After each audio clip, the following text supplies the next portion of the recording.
Bah, eu já não ia com a cara desse boquinha murcha do John Walker aí. Agora, meu amigo, ele virou o meu inimigo. Se você já assistiu o episódio 4 de Falcão e o Soldado Invernal, cola com nós que a gente vai fazer uma análise bem completa aqui com meus convidados.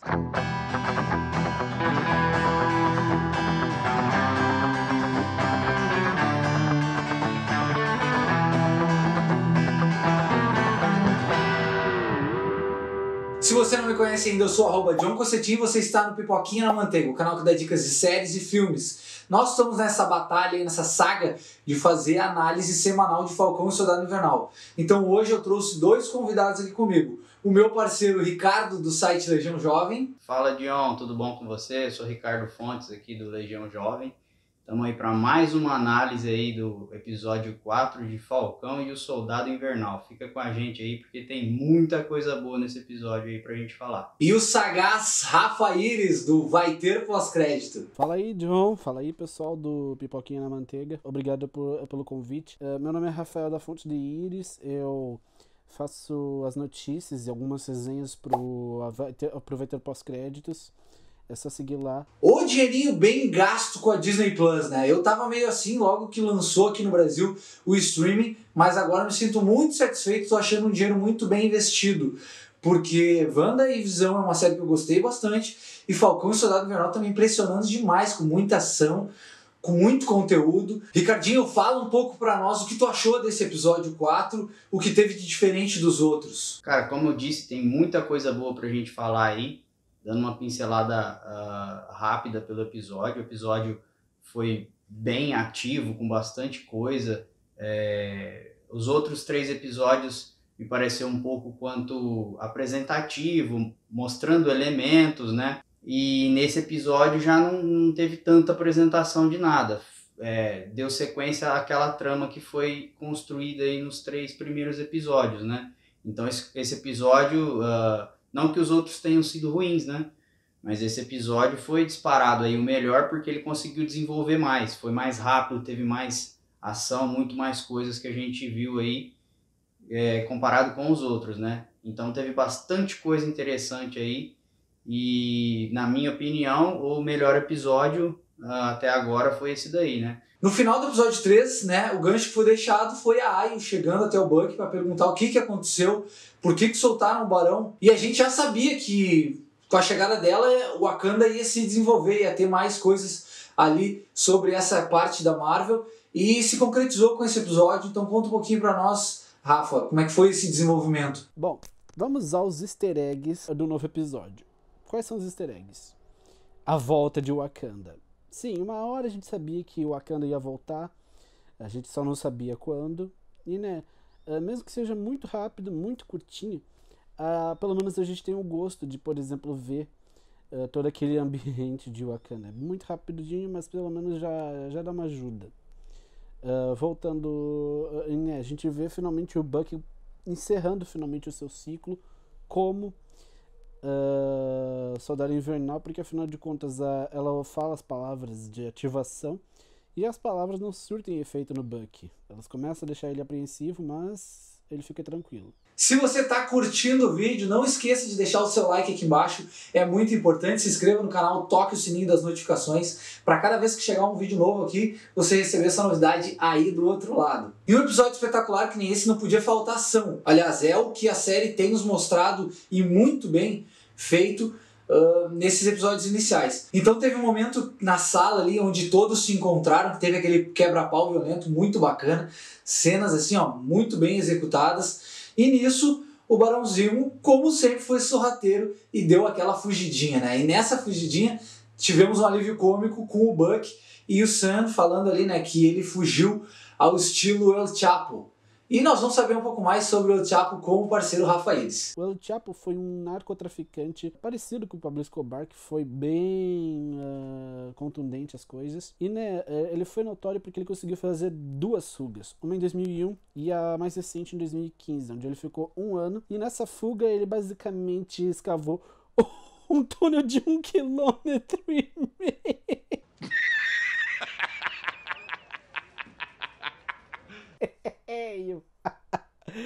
Ai, desculpa, foi mal. Uma coisa que eu tenho notado nesses episódios de Falcão e Soldado Invernal é a evolução do Sam, mas nesse episódio, mais do que os outros, ainda não tivemos aquela resolução daquele problema com a família dele. Creio que vai ser investido nisso no próximo episódio, mas a gente pode ver que ele é muito parecido com o Steve Rogers, né? Aquela calma dele. Ricardinho, tu também achou isso? E ele é mais parecido com o Capitão América na forma de agir, né? De não querer já o enfrentamento, o embate. Traz bastante isso, o ponderamento da situação, de querer conversar para tentar entender, para tentar resolver antes de partir para uma briga, né? Então, acho que esse é o grande motivo de Steve Rogers, Capitão América, ter passado o escudo para ele, né? Então teve bastante essa apresentação no caso do Sam, mostrando que ele é mais próximo ao que o Steve Rogers pensa. O modo de agir, as coisas como é feito, como são feitas. Acredito que até por isso que o Capitão América escolheu ele para herdar o escudo, né? Por ser mais semelhante ao que ele pensa.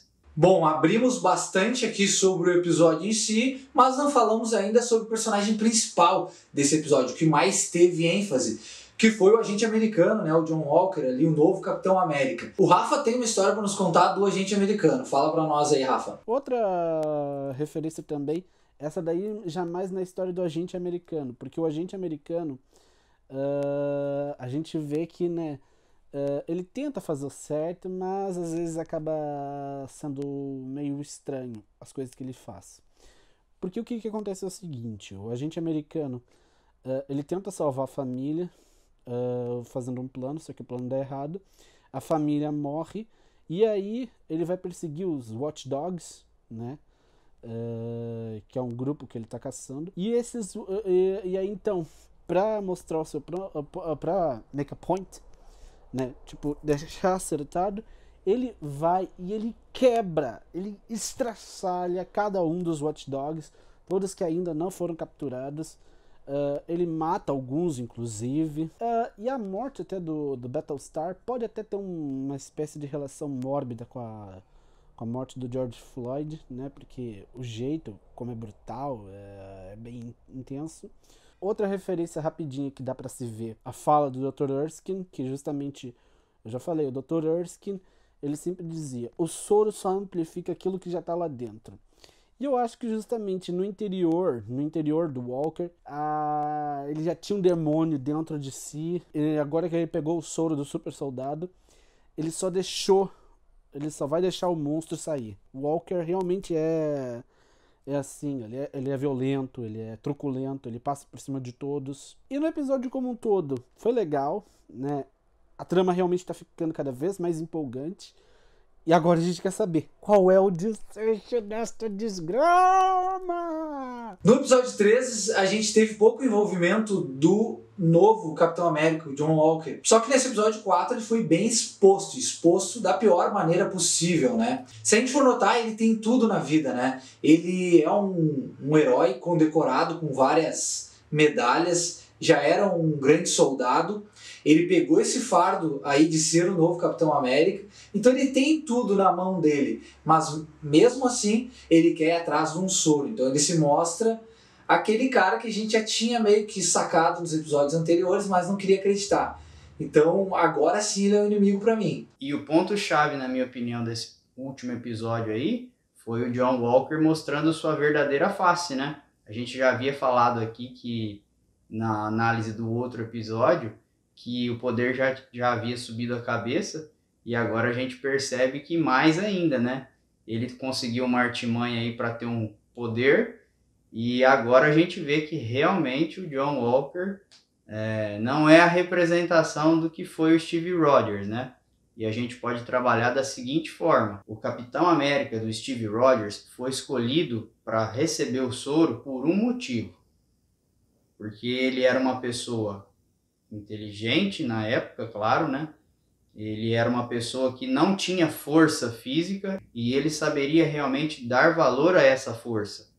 Então, ele foi escolhido pelos princípios dele para representar, na verdade, uma pessoa que era fraca e que ganhou um poder, que ficou poderosa. Então, ele valorizaria isso, né? E, na verdade, o Capitão América, ele não é um título. Hoje a gente pode ver isso, na série tá realmente mostrando isso. O Capitão América não é um título.